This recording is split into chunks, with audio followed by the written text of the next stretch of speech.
Donc là, j'imprègne un petit peu le support voilà, pour gagner un peu en endurance. On va venir à appliquer le nouvel enduit. Regardez, filet très léger parce que la municipalité a récemment changé de régie des eaux.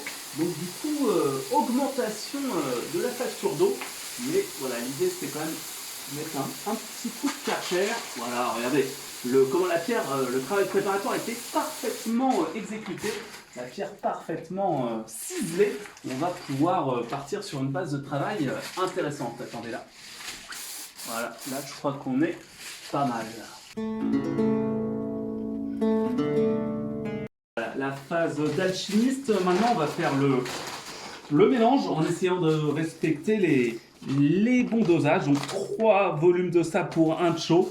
Bon, je sais pas ce que ça vaut, moi j'ai tendance quand même à préférer une chaux pure.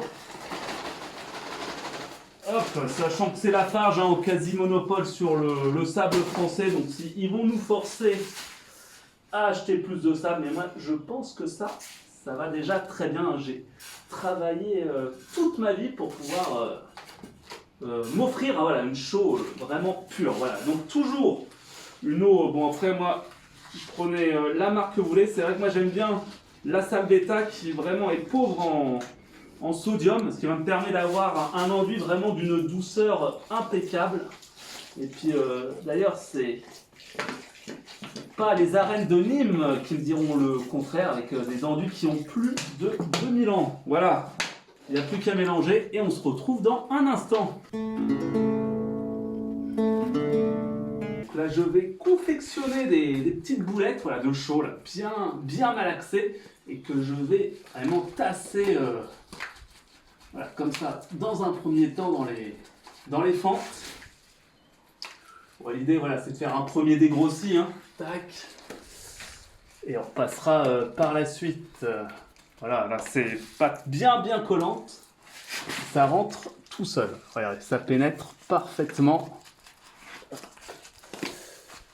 J'ai vu qu'il y avait eu un peu de fumée hier au Vatican. Léon XIV, hein, comme le roi de France. Or Saint-Augustin, bon. Moi, c'est vrai que, petite personne, j'ai plus d'appétence hein, pour les cisterciens ou les bénédictins, bien sûr, hein, qui sont les meilleurs bâtisseurs. Mais ça reste moins pire hein, quand même que le précédent pape, hein, qui était jésuite, qui eux, c'est vraiment la lie hein, du BTP, quoi, le style colonial haché, voilà, très peu pour moi. Nous, regardez, nous, c'est plutôt l'esprit belle pierre, vieille pierre, regardez. Comment ça rentre tout seul. Alors voilà, c'est du nectar à travailler, à la taloche bien sûr, et donc les petites boulettes qu'on peut aussi s'amuser hein, à claquer. Regardez. Voilà, hop. Bon voilà, c'est tout un art.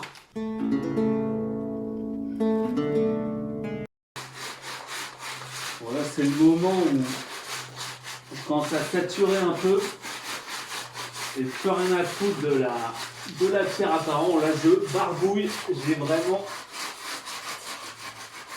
juste envie de passer à l'apéro. Donc voilà, là, je barbouille. L'idée, c'est se frotter.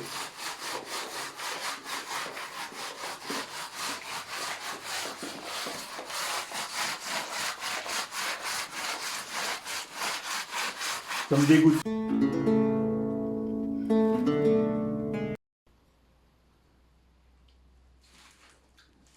Épineuil 2022, ouais, voilà, tout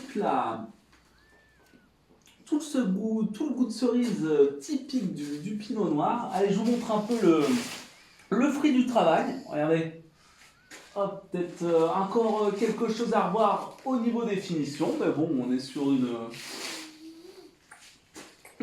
belle composition. Enfin, je vous fais un petit tour du proprio. Regardez, viens voir, 1300 lumens.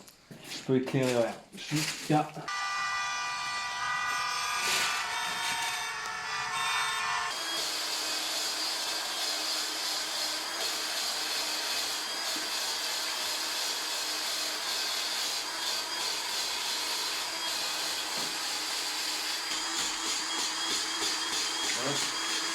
Voilà, après le petit lait chaud de la veille, on va essayer de rebrosser délicatement avec cet outil de dentiste les différentes pierres. Bon, j'avais pas prévu de faire une telle grasse mat. Du coup, c'est vrai que là, ça commence à tirer un peu.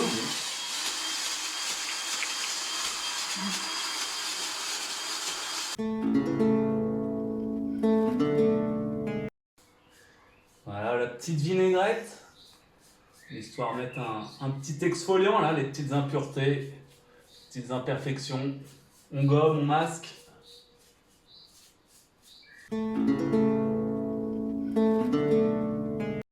Voilà, travail d'orfèvre, plus qu'à mettre le placo et on est bon. Allez, à une prochaine.